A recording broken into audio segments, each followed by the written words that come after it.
Hello, I'm Austin Bradley, and I'm doing my quick analyzation on Sandel's Chapter 8 about Aristotle. Who deserves what? The issue that lies about this topic, whether to be an individual or being interventional.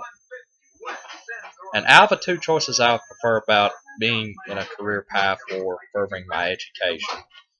I would I would choose to be a individual rather than an interventionist because one has to make decisions on his or her own. That sometimes you do need to be counseled, yes, to know what kind of options are out there to succeed in whatever career field or educational field you want to inspire.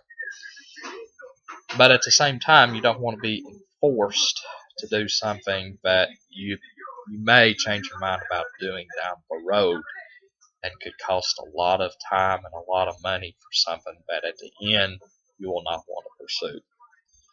And would you be allowed to turn around and change your future, your previous future, by choosing what to do into something else that you would be more appropriate for? That would be a conflict if it would be legally obligated to do so.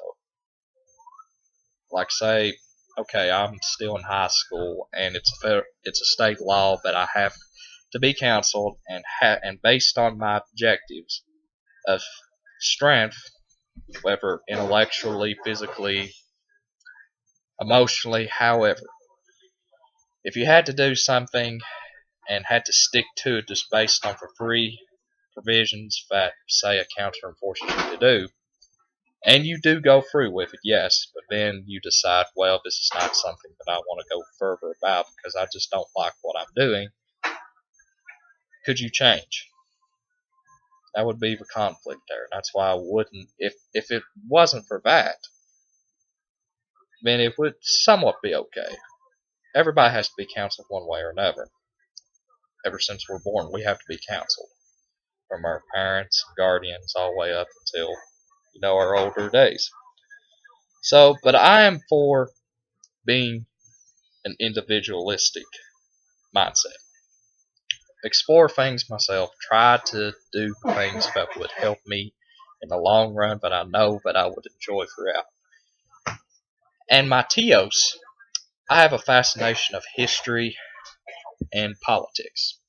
Those are my favorite passions. I've always been active in political affairs ever since I was a high school junior when I became class president of student council.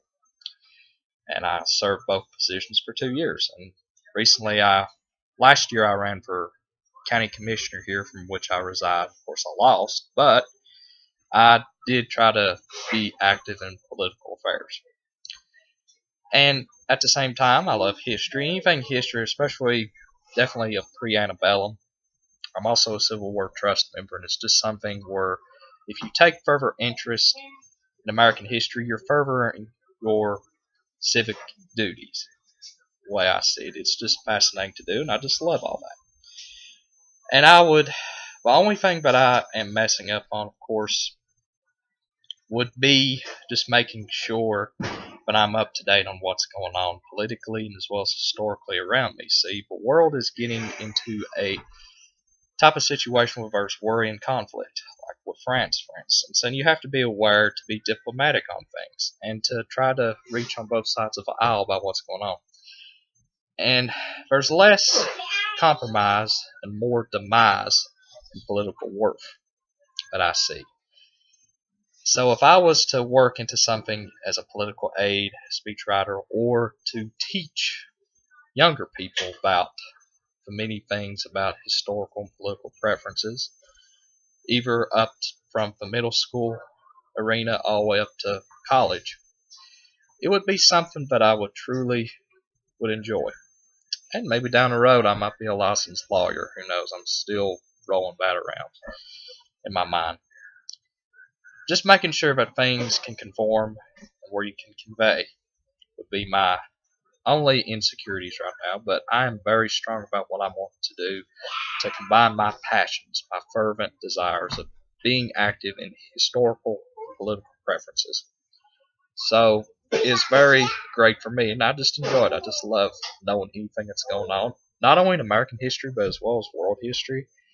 biblical history. I didn't mean to say That's one of the things that's one of my pet peeves I gotta get over back to. And politically, just knowing about American and world civilized governments. That would be interest that I would truly desire upon learning. Those are my ultimate TOs. And I try to apply that by, I have a little cousin that me and my family, we take care of, and we try to teach him different things about, and I try to teach him about, along with reading, some historical preferences about like who's on, say, a $5 bill or a $1 bill or a quarter or a dime or something like that, because I'm a president buff. When I first got to read text when I was a kid, I read everything about the U.S. presidents. That was one of those things that just stuck with me, and I could memorize the presidents backwards and first ladies and all that. Just fun, useless information for some, but very useful for me. And it's great to be active and trying to get younger generations to understand what is going on with history, because you don't want national events that may be bad to repeat themselves. And especially with presidents with certain administrations that have been horrible, but then also at the same time been very beneficial. So to understand the leaderships of each elected official is very important to understand. And make sure that history does not repeat itself for the worst. So that's the only things that I have to say here, and I hope everyone takes pride in learning about what I am interested in. And excuse me for the television that's in the background, but it's Garfield, so it's a fun show. And until I speak again, have a good evening, and hope everyone has a happy early Thanksgiving.